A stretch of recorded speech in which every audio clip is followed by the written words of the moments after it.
I always loved comics. Especially superhero comics. Like a lot of people, I grew up reading Superman, Batman, Captain America, all that good stuff. Wait, a lot of people grew up reading comics? I want to meet these people. But my absolute favorite was Spider-Man. You and me both. So it's no surprise that I grew up to work at a comic book store. But that's not important. You want to know about the story. Actually, I want to know about who the real Slim Shady is. That question has been bothering me for a while. Well, one day after work, I stopped off at this little rundown toy store.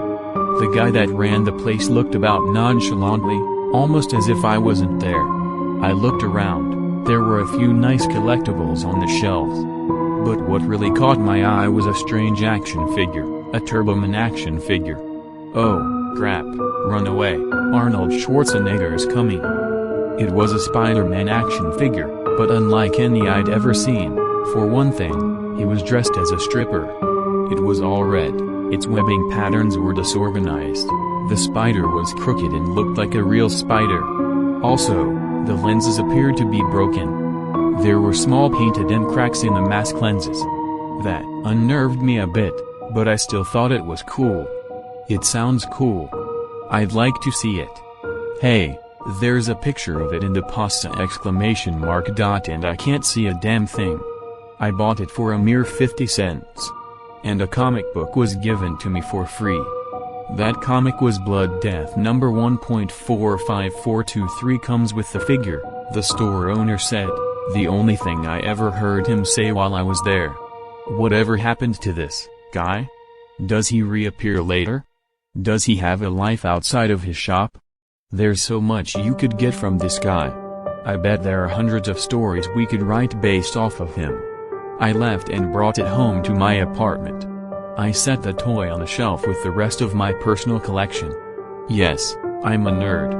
I feel an odd connection to this guy. Get over it. You're here for the story, right? No. I'm here to make bad jokes. Anyways, I took the comic out of the bag and actually looked at it. It was creepy, to say the least. Please tell me it didn't say, Spider-Man, are you happy now? On it. It looked like an homage to Amazing Fantasy issue 15, Spider-Man's first appearance. The title read The Forgotten Spider-Man, issue 0 inches. So it's from the 90s? It looked like the action figure, but the person he was holding looked limp, his head at an unnatural angle, his eyes closed. It didn't say who wrote or illustrated it. No Comics Code Authority symbol. Not even a Marvel logo. Well, someone's getting sued. It started with Peter Parker, as per expectation, attending the radioactivity demonstration. I usually don't expect many Spider-Man comics to start out that way. Hell, Amazing Fantasy, number 15 didn't even start out that way. I began to feel nostalgic as my eyes scanned the panels. The spider was caught in the radioactive energy, it landed on Peter's hand, and it bit him. That was normal. Only in comics is that normal. But then I noticed something weird. More like frightening. Thunderbolts and lightning? Instead of just a bite, blood poured from the wound. It covered Peter's arm. I don't think spider bites work like that. He was screaming, begging for help as the others looked on in horror. His body became covered in red, reminiscent of the Carnage symbiote, and strange black cords ripped from his wrists and ankles, wrapping into the disorganized web pattern that I had seen on the toy. Even for a comic, this is pushing it logic-wise. The spider that bit Peter crawled onto his chest and became a part of his body. That actually makes some sense comparatively, and sounds like a cool visual. A scientist reached out to Peter. But Peter lashed out and attacked him, strangling the others with black webbing in a mindless rampage. Suddenly I forgot that I was a 25-year-old man and I, like a frightened child, whispered, "SP. Spider-Man." I continued reading. Spider-Man. If I could call him that, I would say Spider-Side, but that character already exists. Started brutally murdering people. The blood on the page was such a deep shade of red I almost thought that it was inked with real blood. I had to put it down. I was getting sick to my stomach. Then something caught my eye. Something caught my eye, and tried ripping it out. But I fought it off. You won't take my eyes this day. I turned to see, sitting on top of my fridge was the toy. It was crouched in the trademark Spider-Man pose. It was freaky. I had put it on my shelf, standing straight up. The cracked lenses looked at me. And not just positioned in my direction, it was literally looking at me. I don't know how, but somehow I knew it wanted me to keep reading the comic.